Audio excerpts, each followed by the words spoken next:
Hello everyone! Welcome to another beautiful Monday.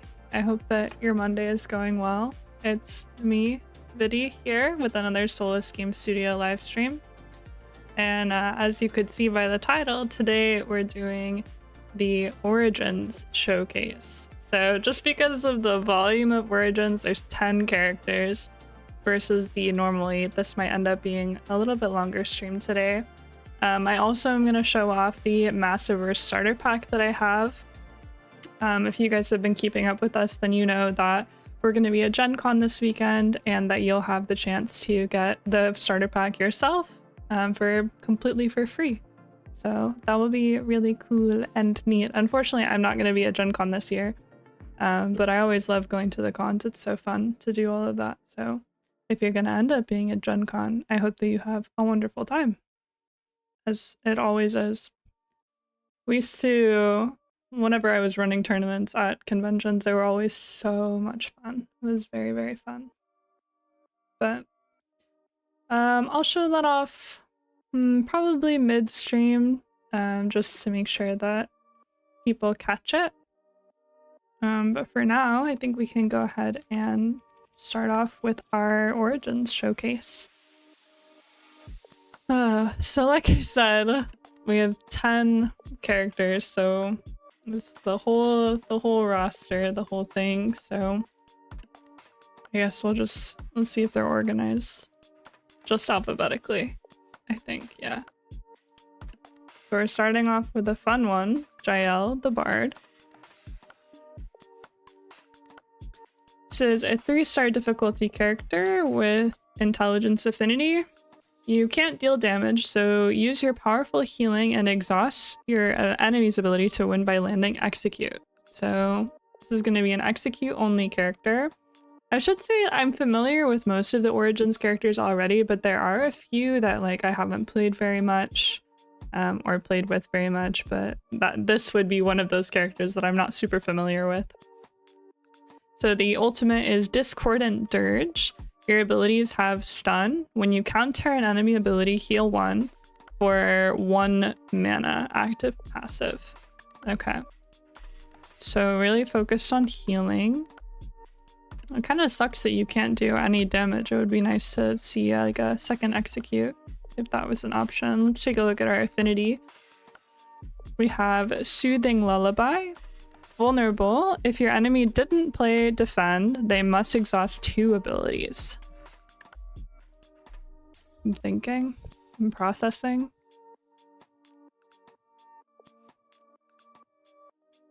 I mean, that's pretty good.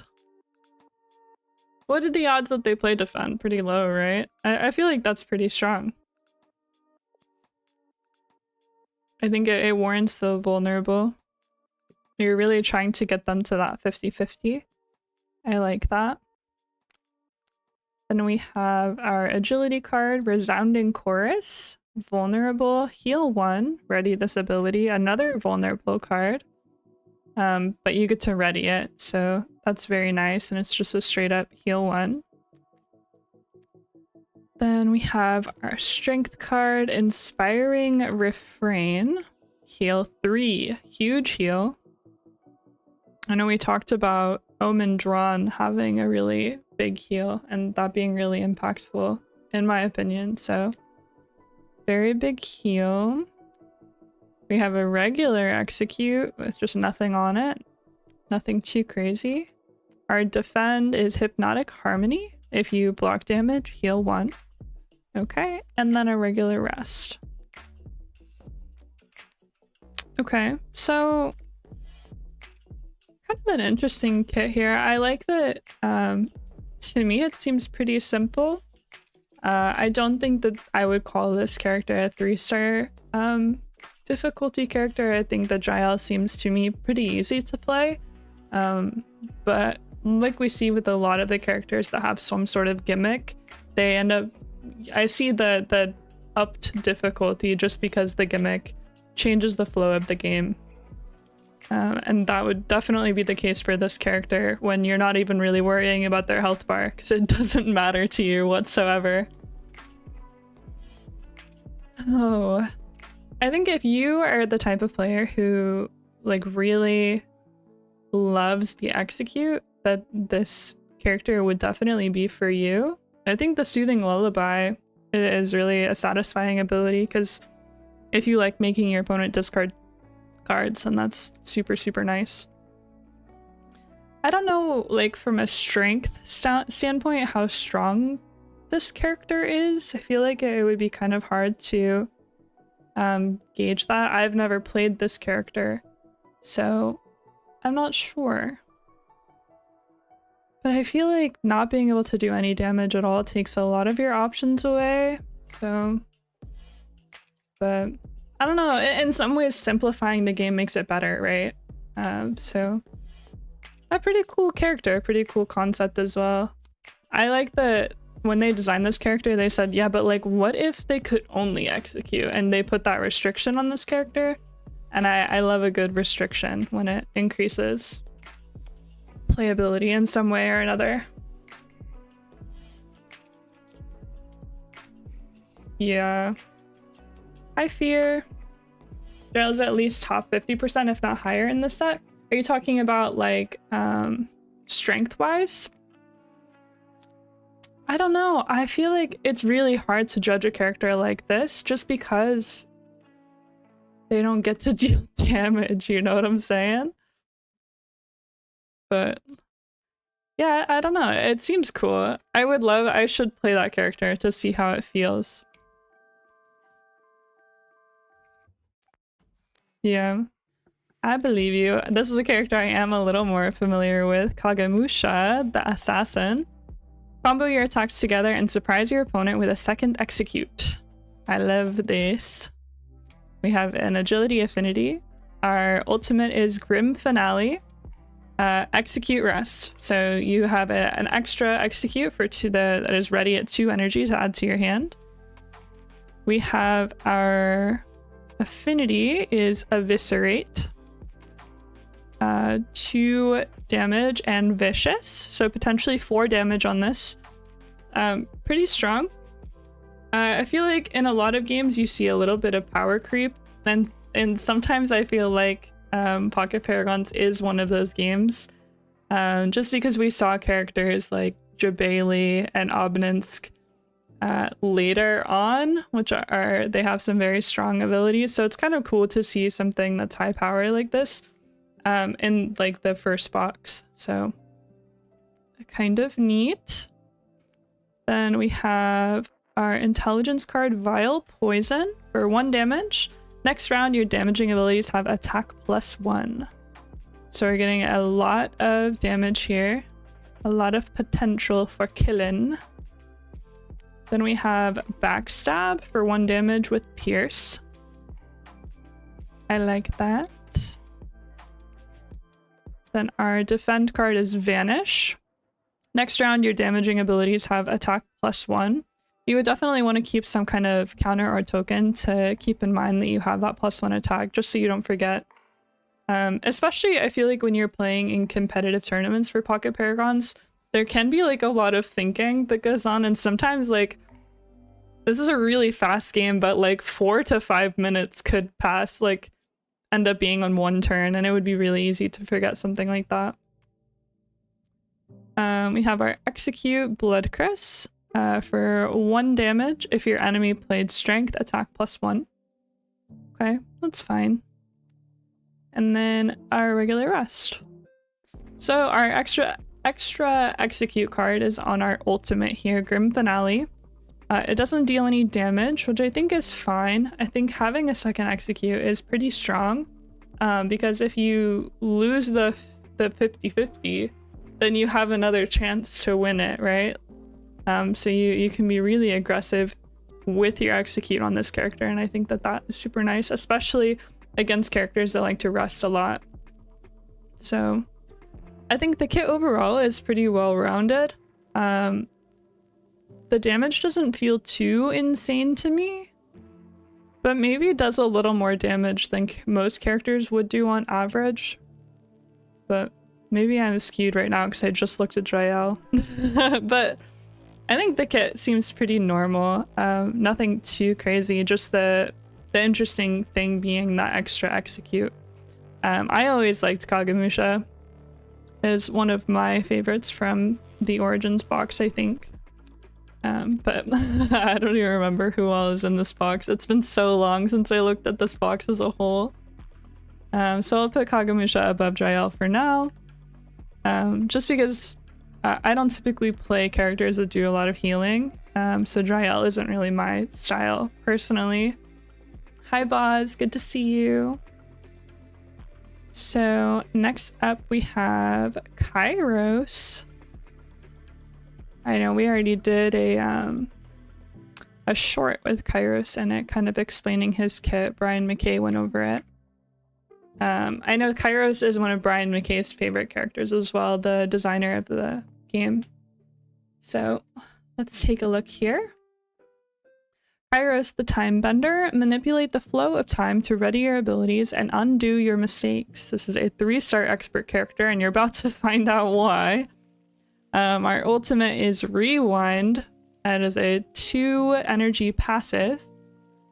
After abilities are revealed, but before they resolve, you may banish this ability to end the round immediately. Ready the abilities played this round.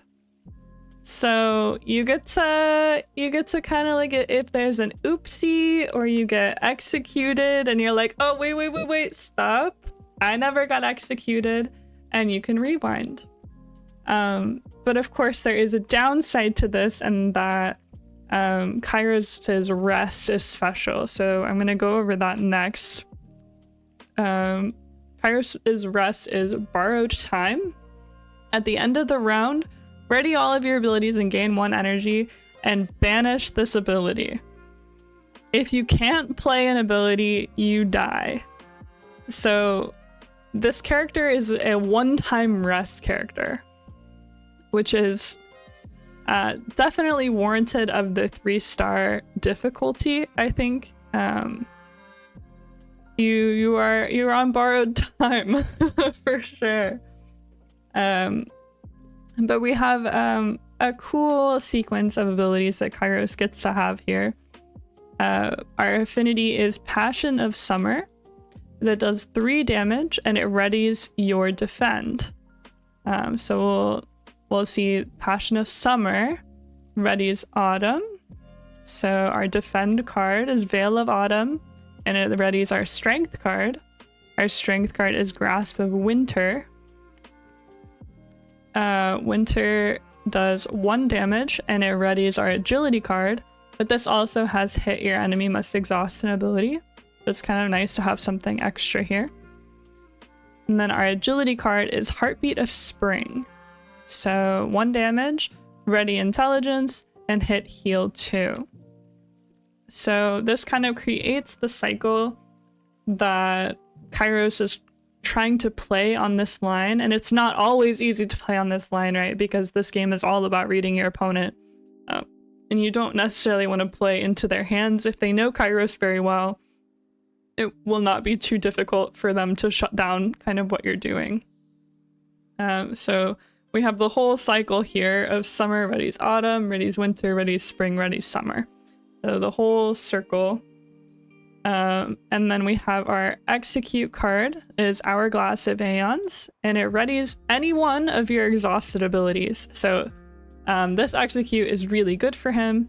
It doesn't do any damage, which is completely fine, because readying your abilities is so important when your rest gets banished, right?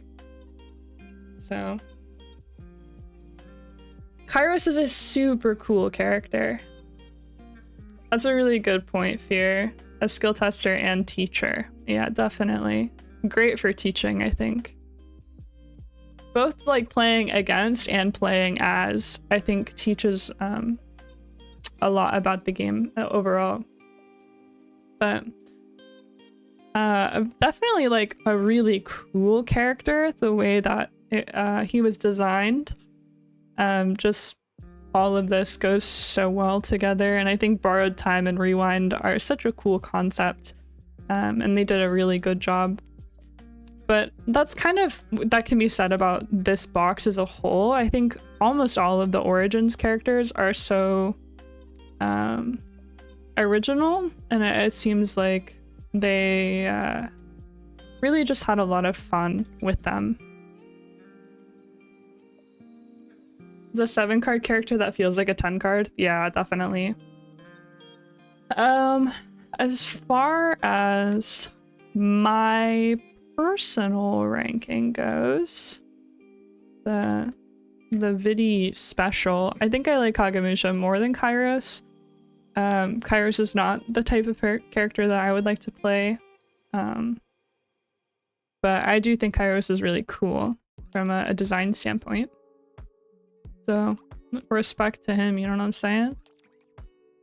Next up we have a Mata. Oh, I haven't seen this character in forever! Okay. Mata the Paladin. Reflect your enemy's damage back at them and then recover from the damage you've taken. We have a 2 energy ready ultimate. No damage. Block all damage dealt to you this round. Deal unblockable damage equal to the amount of damage you blocked. Okay. Hey, could you imagine if you blocked Jim's Ultra Kill Blaster Plus for 5 damage? That would be pretty crazy. Yeah, Boz. Knowing things that you've played in the past, I think that you would like Kairos. Okay, let's start with our affinity. So we have a good old Smite. 3 damage. Hit, ready, or defend. Very nice. Wait, let's see what our defend says. How good is this defend? Sunrise. If you block damage, heal 1 or deal 1 unblockable damage. So you get to choose, I'm assuming? Yeah. Or does it mean if you... Yeah. Okay, so if you block damage, you can choose to either heal 1 or deal 1 unblockable. It's kind of nice to have that choice if you're already at 10 health. Really nice to have just a little bit of an option. We take those. Our agility card is Sanction. 2 damage. If you are not dealt damage this round, heal 2. I feel like that's pretty good. If you think that your opponent is going to rest, which you can usually see it coming, and if you've already used your execute, then why not send this? Get a little heal off. Pretty nice. Our intelligence card is Beacon of Light. Stun and vulnerable. Heal 3. Okay, big heal. Wait, our execute has no extra text, but it does 1 damage. And then we have a regular rest. Okay. How do I feel? How do I feel about this character? Kind of mid, I think. I'm not like crazy about what's going on here. It makes sense that I don't remember Mata very much from this box because this doesn't seem like a character I would invest a lot of time into. But I can understand the appeal. I think Retribution is a really cool ultimate. You say number 6 of 10 only because of the real powerhouses here? I would really like to know your full ranking, Fear, when we get to the end. After we've, if you're still here, we see all the characters. I'm assuming you put Ceres at the top, but we'll see. So I would say pretty mid. I'm not like crazy about everything, but I think there is a lot of potential. 3 damage on Smite is great. And then the deal 2, heal 2 on Sanction. And you don't always heal 2, but it's nice to have the option. So it seems cool to me. I think the coolest ability here is Retribution. But it could end up being kind of a dud, right? Like if you miss or they see it coming and they just like rest. And you're like, man. So that would be kind of a feels bad moment. It's really hard with these ultimates that block damage, and something like this ultimate specifically, I feel like it would just be really hard to get the timing right without getting it wreckaroonied. think I like Mata less than Jael. Yeah. Okay. Oh, Palash! It's time. My love. Okay. I don't love Palash or anything. It's cool. I was gonna cosplay this character for a little while. She was on my list, and I just never ended up making the armor. But she's so cool! Okay. Palash the Tyrant's Heir. Switch between playing offensively and defensively at a pivotal moment to surprise your enemy. Okay. Our ultimate is no energy needed. At the start of the game, you choose Righteousness or Tyranny. Add the chosen effect to your abilities. Once per game after abilities are selected, but before they're revealed, you may change your choice for the rest of the game. So really, really cool. It would be cool to cosplay Palash. I feel like the time has passed though, especially when you're cosplaying like really niche characters. Of course, everyone like feels good getting recognized, and nobody. Sorry. Nobody would recognize this character. Even among the Pocket Paragons community, I think it might take a minute, you know what I'm saying? But still really cool. So our affinity is Strength, Judgment. 3 damage, vulnerable. Righteousness, hit, heal 2. Tyranny, vicious. So Tyranny, you can potentially do 6 damage with this. Very, very strong, but Righteousness is good as well. I think I'm gonna skip to the Execute next because I think it's important to know this ahead of time. So our Execute is Sever Tyrant's Blade for 1 damage. In Righteousness, it's attack +2, but it does not execute rest if you're in Righteousness. So definitely something to keep in mind. And then Tyranny is your Execute. So if you're in Righteousness, you will not be able to execute unless you use your switch, right? So you can, this is after abilities are selected, but before they're revealed. So you have to play kind of this game with your opponent where it's like, hold on, don't reveal that. Let me think. Okay, and then you make your switch, right? And then you reveal, and maybe you get your execute and maybe you don't. I would say normally you probably start in Righteousness, but you could just stay in Tyranny for life, you know? It's very interesting. Agility is Valor, 1 damage. Righteousness, ready your defend, and Tyranny, ready your execute. Our intelligence card is Suppress, 1 damage. Righteousness, hit your enemy must exhaust an ability, and Tyranny has Pierce. Our defend is Hope. Righteousness, if you block damage, heal 1. Tyranny, if you block damage, deal 1 unblockable damage. And then we have a regular rest.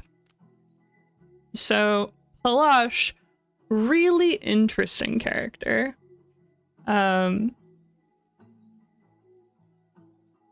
As far as strength goes, I think this is probably a mid character. I don't think Palash is like crazy bonkers or anything, in my opinion. I definitely haven't felt that way when playing her. And I think this is the character I have probably gotten executed the most on. But maybe that's because I get executed a lot and I play this character a lot, so my personal stats might be getting skewed. But really, really cool potential here for really everything. I think that you're switching between Righteousness and Tyranny almost always on your execute or on your agility card. But I think there are players that are better at this game than me that probably had different opinions or different ways that they would play this character, and probably also use her better than I could. just because I think that there is a lot of thinking in a decision that you can only make once per game, right? So definitely interesting, and you get to do something cool, and your opponent never knows when you're gonna switch your legacy. So Palash is probably my favorite from this box, but maybe I'll be reminded of someone else. You never know. I just think that Palash is really cool. And I also like that in Righteousness, you don't have your execute, right? So your opponent, like, I don't know, it's just 3 damage base, which is really neat. Okay, we are halfway through the Origins characters. So now I'm going to do the Massiveverse starter pack opening. I haven't opened this or seen anything about it yet. I know that other people have been receiving them as well. I am opening this on stream just because you can get this for free at Gen Con by visiting the Solus Game Studio booth or by playing in one of the Pocket Paragons tournaments. And you can see all of our Massiveverse stuff too. This is the starter pack is launching, so you'll be able to see it. This is a paper pack, so kind of cool there. We'll open. Okay, so different from our old tokens, these are all cardboard, like flat size, so you can punch them out of like the card, which is kind of nice. I like that a lot.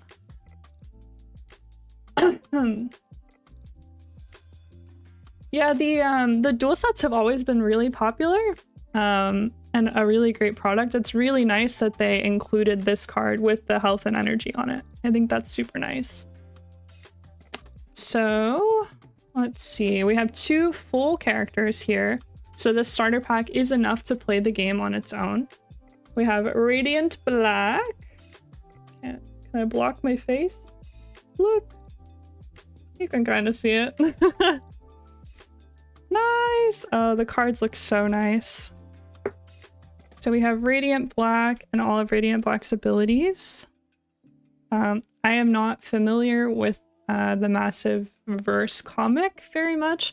I have tried actually to get my hands on it, but I like haven't been able to procure it without spending an astronomical amount of money. Maybe I'm looking in the wrong places to read the comic, but it looks really, really cool. It is different from the SCCC Massiveverse version. Yeah. Because they added like the challenging catalyst at the bottom here. So it's a Radiant Black challenging catalyst specifically. There is another version of Radiant Black that is not this one. And then you can see all of the abilities. I can get it to focus. Yeah. I love the art for Massiveverse. I think it's so, so cool.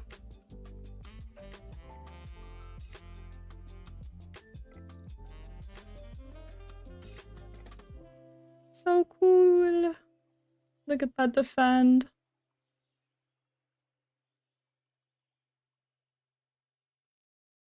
And then I don't know if it's all of the Massiveverse characters, but they have both a passive and an active ultimate.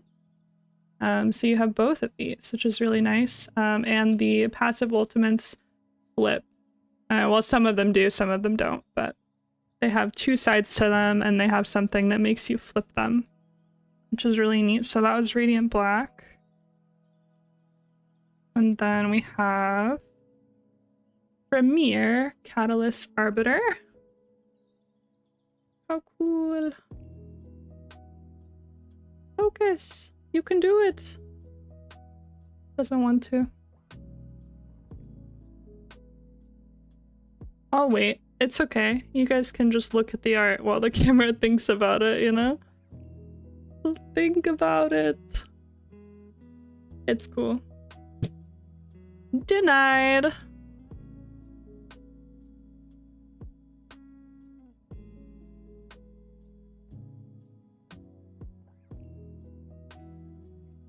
Oh, that's so cool. Inevitable. Oh, I really like that rest too. Then we have the active and the passive ultimate. So really, really cool. Very nice little starter pack. And then you also have a learn to play with a QR code that you can scan inside the starter pack. So very, very cool. So we'll be giving these out for free at Gen Con. You play in a Pocket Paragons tournament or you visit the Solus Game Studio booth at Gen Con. So it will be pretty cool. I wish I could go this year. But Massiveverse is so cool. I have all of the Massiveverse products. I have it already because I kickstarted, but I have it all. I just, you know, I haven't broke it open yet. I don't know. There's too many games, too little time, you know? But it is very cool. I'm sure I'll break into it, and especially at the next convention or something. Well, definitely get to see it then. I would love to teach you, Boz. Like I was saying before, I don't think by any means that I'm like the best Pocket Paragons player in the world or anything, but I've done my time, okay? I've spent a lot of time playing the game, and I think personally that my Pocket Paragons demo is like down to a science because I have demoed this game at so many conventions at this point.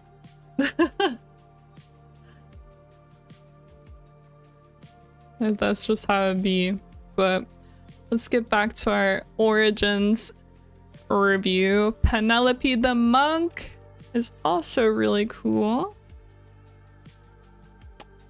All of these characters are just cool.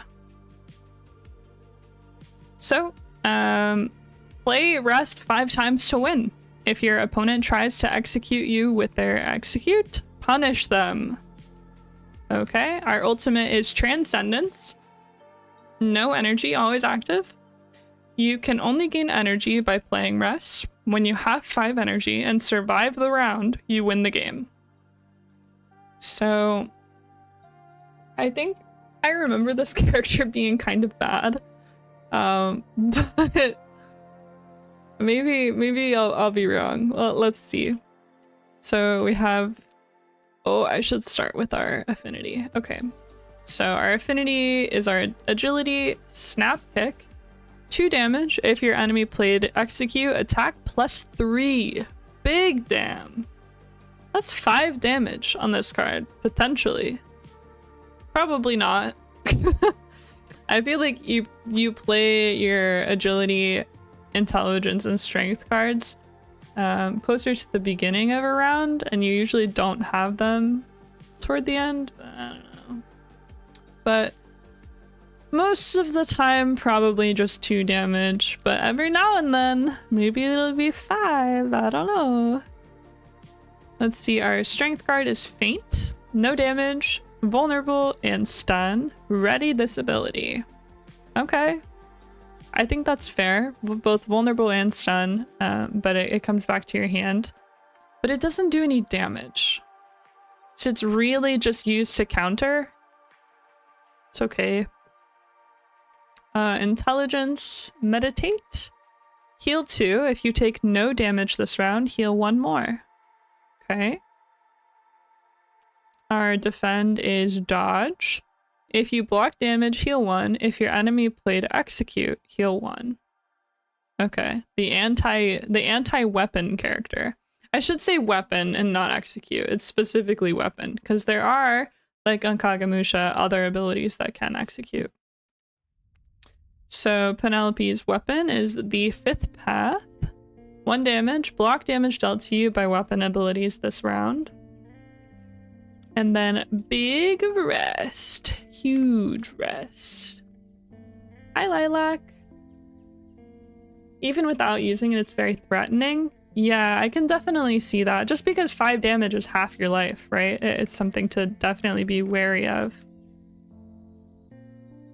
But really interesting, just especially because of the ultimate. I wonder for the Penelope players how often you actually get the 5 energy win. Probably not that often. But I like the amount of pressure that it kind of puts on the opponent to end the game quickly, right?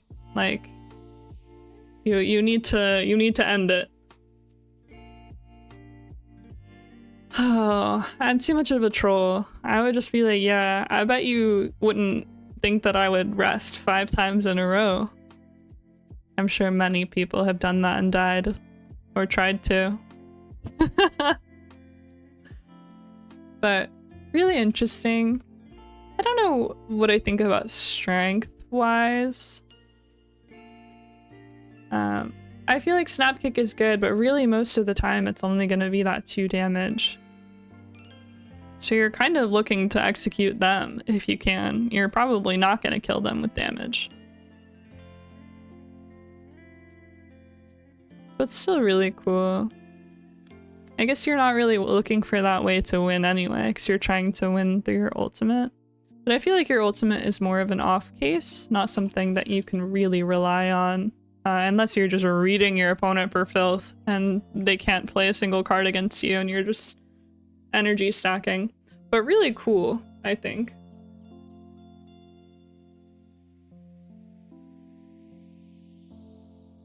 Yeah, Lilac, I definitely agree with the mind game portion of it.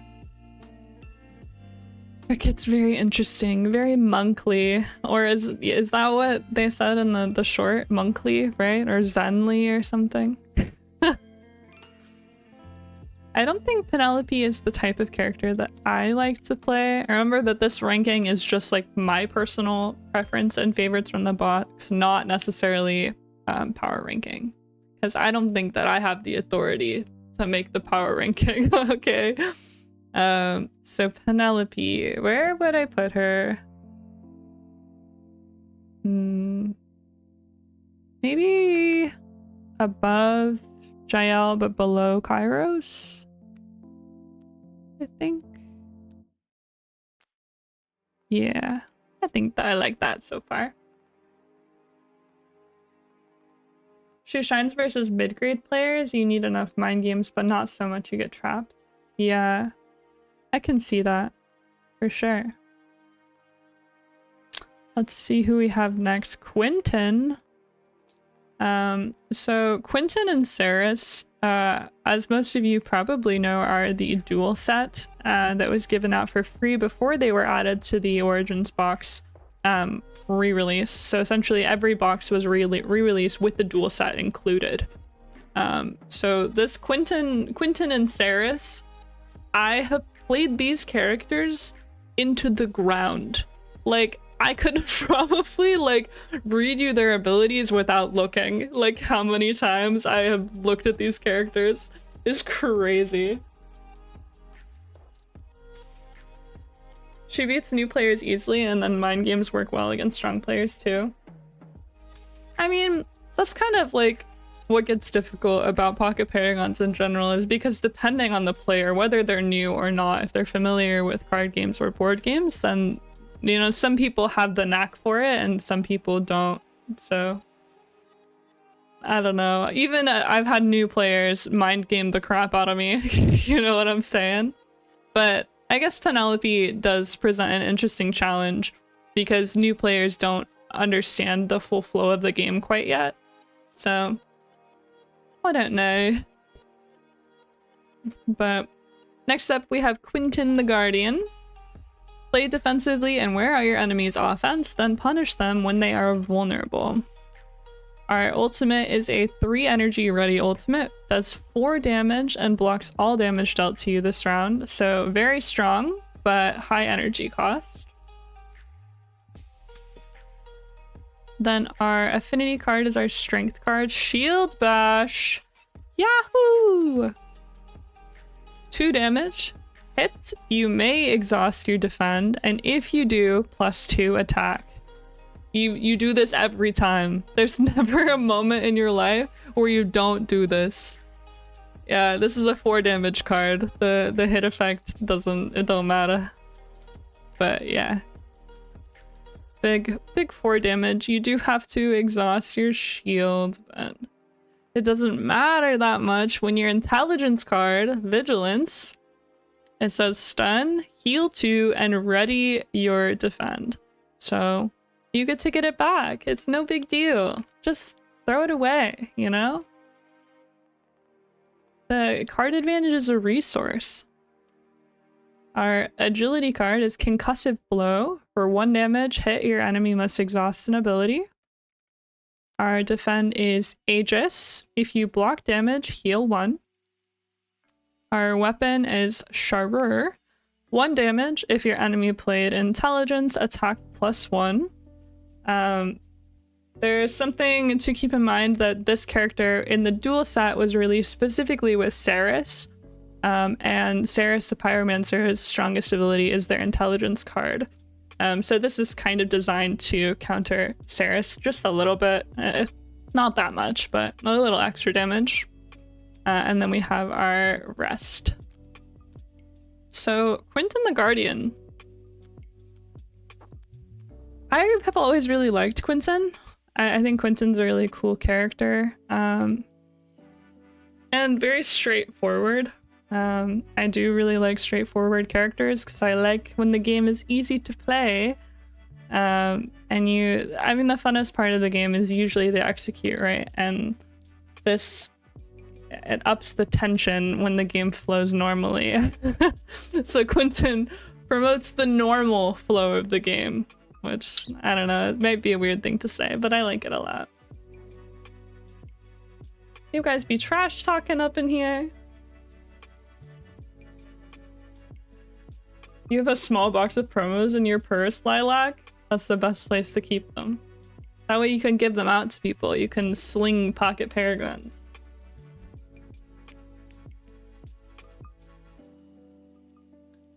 I'm a trash talker at heart, you know? Especially, I have to do streams like this. I just sit here and yap the whole time. I have to be a master at trash talk. But if you have ever played me in real life, I'm not crazy at the game, at any game, really. But I know how to talk trash to get there, you know? I can do the mind game portion. That's essential, I think. Oh, we don't need to talk about League, Boz. I'm on a League hiatus and I want to stay that way, okay? But Quentin is really cool. I'll do Ceres next just so that you can see the difference between Quentin and Ceres and why they make, like, in my opinion, the best duel set, especially for showing to beginners. Just because I think that they play really well against each other and they both show, like, kind of a different speed of play. I wouldn't say that their strategies are really that different because they're both pretty straightforward, but Quentin's ultimate does cost more, so there is that. Quentin plays a little bit of a longer game than Ceres does. Man, it's really hard to rank this character for my favorites because I feel like I've been saying, this duel set just has a soft spot in my heart because I've played it so much. But I do think that part of them being a duel set, right, is their design isn't quite as interesting as some of the other characters here. I think that I'll put them... Oh, I'm gonna put him above Kairos. Sorry, Kairos. It's just, them's the breaks, you know? When you're competing for the Vidi favorites list, sometimes you gotta move down. Those are 2 of the strongest characters, period. I believe that. Yeah, definitely. We'll do Ceres next so you guys can see if you're not familiar with them already. I don't think Boz is familiar with most of these characters. Ceres, the Pyromancer. So, Ceres the Pyromancer, burn your enemy with massive damage and punish their healing. Our ultimate is a 1 energy, 3 damage, disintegrate. It's just 3 damage straight up for 1 energy. Really, really strong. You get this card into your hand pretty much all the time. New players don't really know how to play with the ultimate very well. I think like I've demoed a lot of Ceres versus Quinton games, and they end up holding it. But seasoned players, I think, will just slam this ultimate over and over again, and sometimes you're gonna get blocked. But against Quinton, that can be really good, because then they've used their block, right, and they can't drop it from Shield Bash to do the extra damage to you. Our affinity is our intelligence card. Chaotic Flames. 3 damage if your enemy played Rest. Attack +2. This is a really strong card in general. I think cards that specifically do more damage against Rest are like giga strong, because every character in the game has to rest, right? Save like 1 question mark Kairos. But very, very cool. And I've hit this for 5 damage all the time. 3 damage, like on its own, is nothing to shake your head at, but 5 is big mode.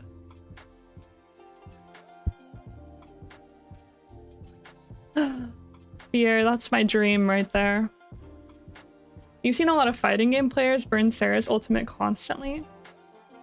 I think out of demos that I've done, I've demoed to more board game players than I have fighting game players. Just because we run demo tables at, well, we've ran them at CEO too, so I guess we have ran them for the fighting game crowd. But I think sometimes people, when they first pick up the game, they think that their ultimate is something that they should hold on to because it's strong, and they want to use it at the right time. Not realizing that Ceres' ultimate is one that you're going to be getting back all the time, you know? So, probably, maybe that's just the difference between board game players and fighting game players. Our agility card is Scarring Cinders. 2 damage, your enemy can't heal this round. Good against a lot of different characters in this game. Our strength card is Burning Grasp. 1 damage, Pierce. Just fine, but you can see that Ceres' kit, like, does so much damage. It's bonkers crazy. Our defend is Immolate. If you block damage, deal 1 unblockable damage. Our weapon card is Spark of the World Flame. 1 damage if your enemy played agility, attack +1. And then we have a regular rest. So Ceres the Pyromancer is truly Ceres the Pyromancer. It is just setting you on fire. This character will set you on fire. It's death by explosion. Because there's so much damage. It's crazy. But yeah, I think Ceres is such a dangerous character to play against. Just because they do so much damage. It's a lot to deal with. I find players that have played a lot of Ceres and they use their ultimate really aggressively are really hard to combat, just because you're losing so much health. You have to try to catch them with the execute or whatever other gimmick your character might have. But I've always thought that Ceres was really strong. And when it comes to the Ceres versus Quinton duel set, I think Quinton can be a little harder to pilot for a brand new player. I don't think either of them are that complicated, but Ceres is pretty straightforward. That's just how it'd be. Strength-wise, I think Ceres is probably the strongest character in this box. Maybe? I think we have 2 more to go over. I don't remember who they are.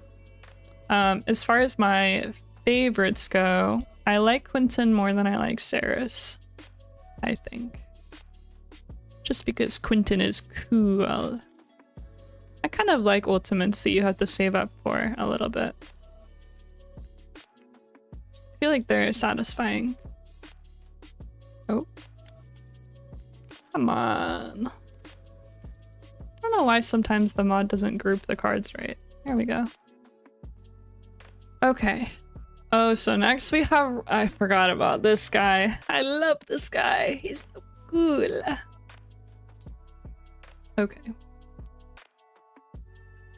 So, next we have Rocher the Illusionist. Deceive and outwit your opponent with mind games, and then use their abilities against them. The Arcane player liking Rocher the Illusionist? No way!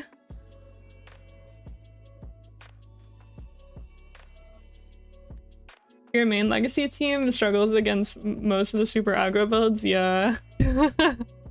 I can... They're tough to deal with. So Rocher's ultimate is Replicate. This ability copies the damage and effects of the ability your enemy played this round. If this ability would become exhausted, you store it instead. Ready for 1 energy. Easy peasy. I think if you were here for our Ac Inc. Box showcase, you remember that my favorite from that box was Portentia, and Portentia has a very similar ultimate, if not almost exactly the same. I thought it was really cool. We have Intelligence Affinity, Battle of Wits. This card slaps, okay? Just... I don't know if that opinion is popular or not, but I love this card. You see that the damage number is a question mark. Secretly choose a number between 1 and 4. Your enemy guesses the number. If they guess incorrectly, deal that much unblockable damage. It's just so fun. Isn't that so fun and silly? I don't know. I'm the type of person you always pick 4, because why not? You know? What's the worst that could happen? And people wouldn't think that you would choose 4, right? But yeah, this card is just so fun. God, this guy in competitive play was so annoying in physical because I had to make sure everyone had like a pen and paper so that they could write the number. Very annoying. You saw Crows fight his way through swarms of Rocher and Portentia in a side tournament during CEO. That would be incredible. Oh, I wish I had been there for that. I think I was at CEO 2023. But if there's one thing I love watching, it's Crows get wrecked by people. Our agility card is Phantasm. 2 damage, hit. Your enemy may exhaust an ability, and if they don't, you ready your intelligence card. Yahoo! You can get back your Battle of Wits. We love that. Use a d4 dice? Oh, that's a great idea. Yeah, that's a very good idea. I don't know, for me, like, I feel like I would accidentally move the die or something and then freak out. I got that anxiety, you know? I personally, like for my personal play when I'm playing the character, I think just writing it on the like sticky note is better. Because I would have anxiety about the die. But it's also a really good method. CEO 2023 is when you found the game?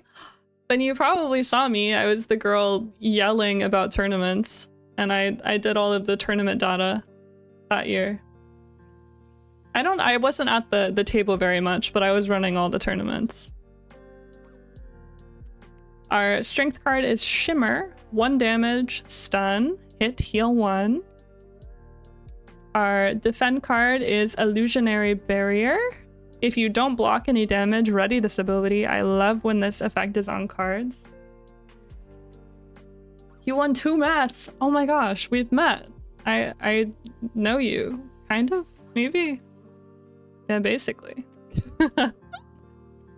We have a regular weapon, no extra attacks, no damage, Twin Realities. And then our regular Rust. So, Rocher the Illusionist, super cool character. I think Battle of Wits might be one of my favorite cards in the game, just because it's a sicko mode. It's very cool. You also know, Lilac, that my knowledge about the game then is incredibly skewed by the tournament data from CEO 2023 specifically. That Excel sheet is imported into my mind, and now I cannot break free from it. Obninsk runs wild in my imagination. He haunts me at night. But Rocher has always been super cool. As far as strength goes, I don't know.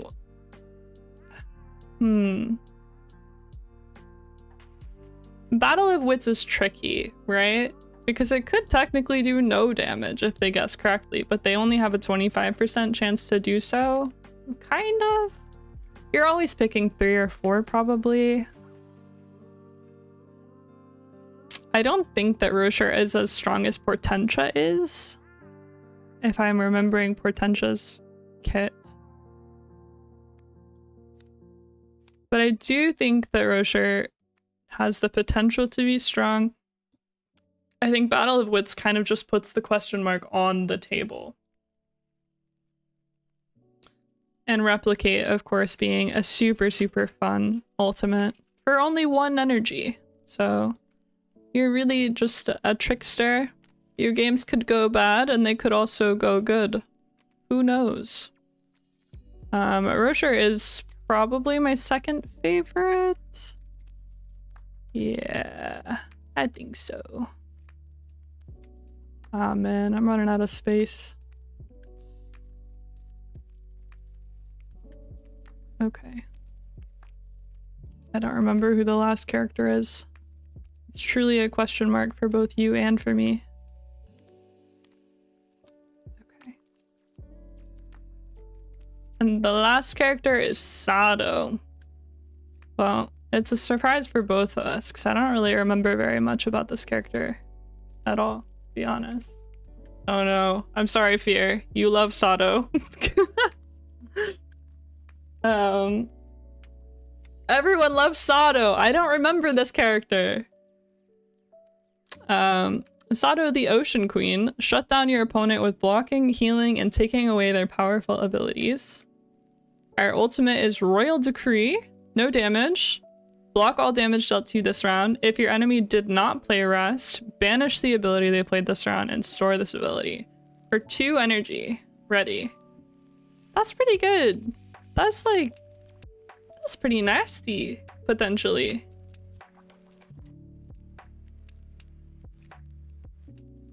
Oh, Lilac's favorite. Okay, I won't say anything bad. I will not say anything bad. Just kidding. I might say something bad. We'll see. Our agility is our affinity. Queen's Wrath. 3 damage. Hit, choose an ability symbol. If your enemy plays an ability with that symbol next round, deal 2 unblockable damage at the end of that round. Oh man, I hate doing math and keeping track of things. Seems really strong to me. 3 damage up front, and then also pressuring your opponent into not playing something unless they want to take more damage. So seems really strong to me. I like this card. A little mind gamey, but just also being strong. Our strength card is Riptide. 1 damage. Hit. For each ability that has been banished this game, heal 1 and deal 1 unblockable damage. So this is probably only ever 1, maybe 2. But at the beginning of the game doesn't do anything, right? It's just 1 damage. But it's a little... You could ramp with this. Man. Lilac, I would love to know what the highest number you've been able to get on this hit effect is. How many cards have you been able to banish before the game is over? It's gotta be 3. No way you've gotten 4. That would be...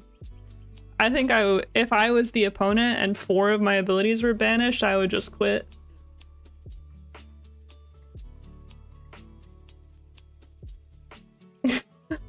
We can't talk about eating Sato. She's the ocean queen.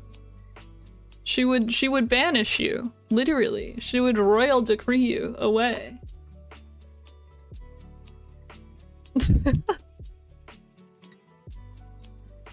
And then our intelligence card is Turn the Tide, 1 damage.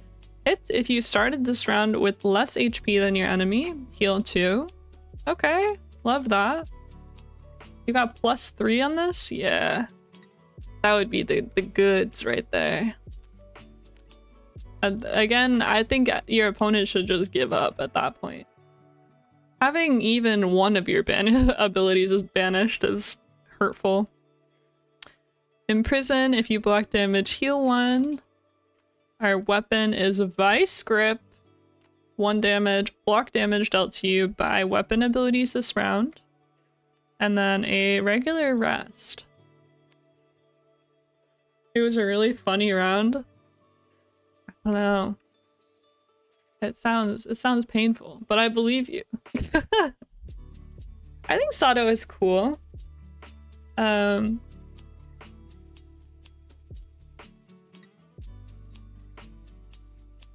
thinking. I think Royal Decree seems really strong to me.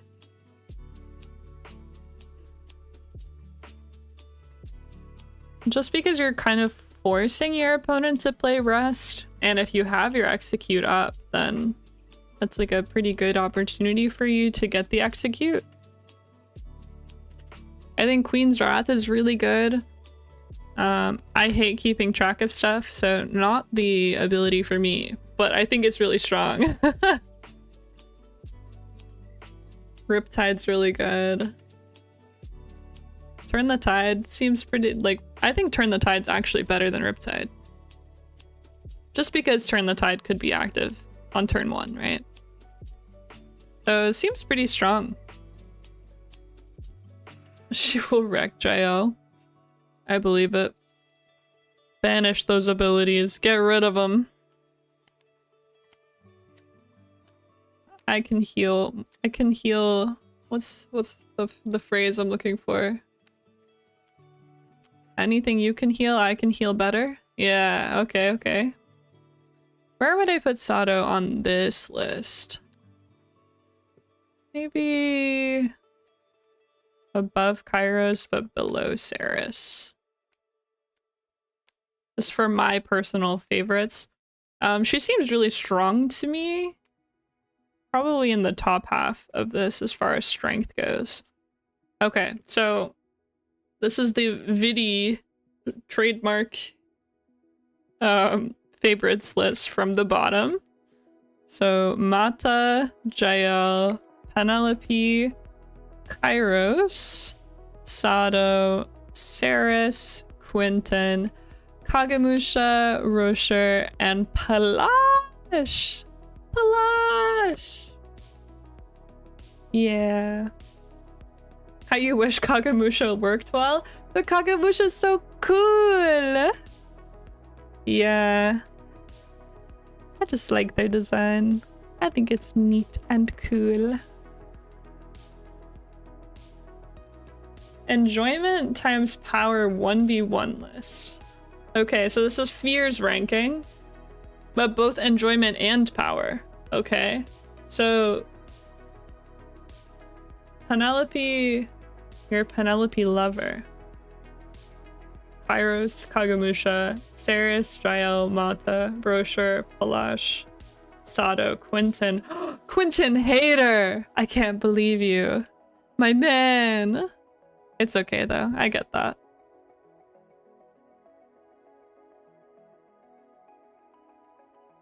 Yeah, I love the art for this set.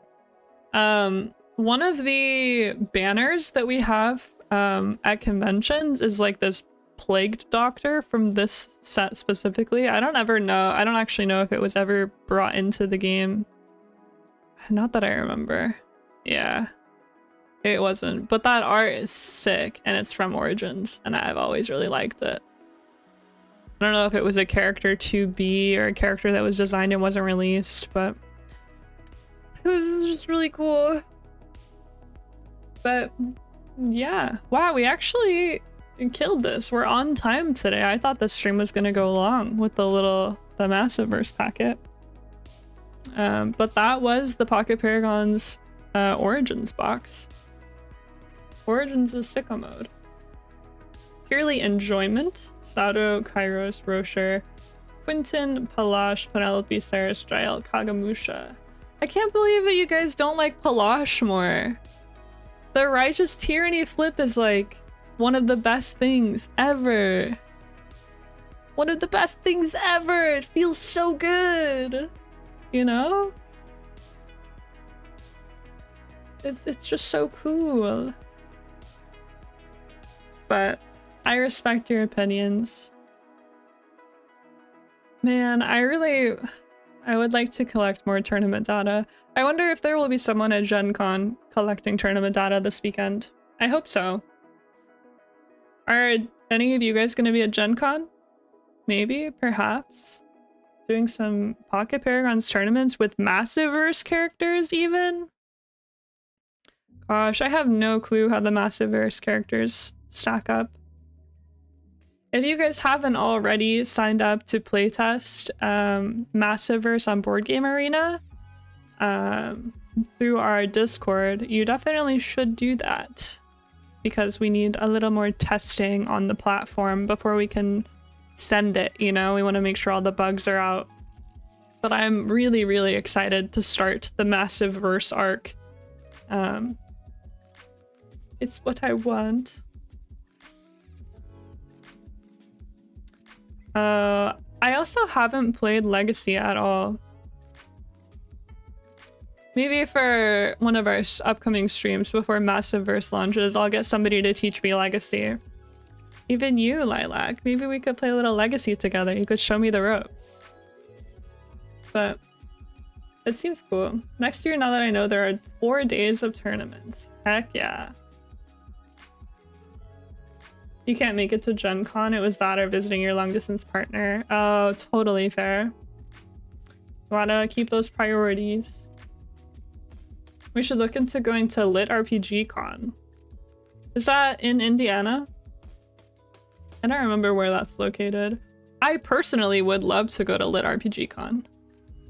But I don't know if it is the right scene for Solus, depending on what he's working on at the time.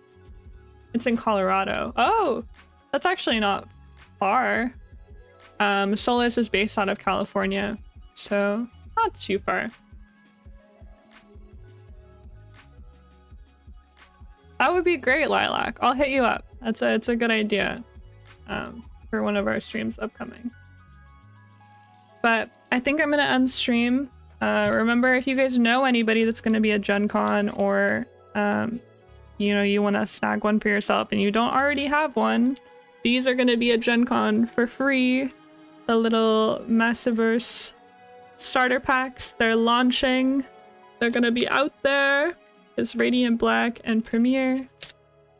I really like them. You get the character and it's full art. Cool. But I hope you all have a wonderful night, and I will see you next Monday. Thank you so much for hanging out with me, and also have a good rest of your week, because what's one night to the whole week, you know? Happy Monday. I'm waiting? Wait, you said to wait.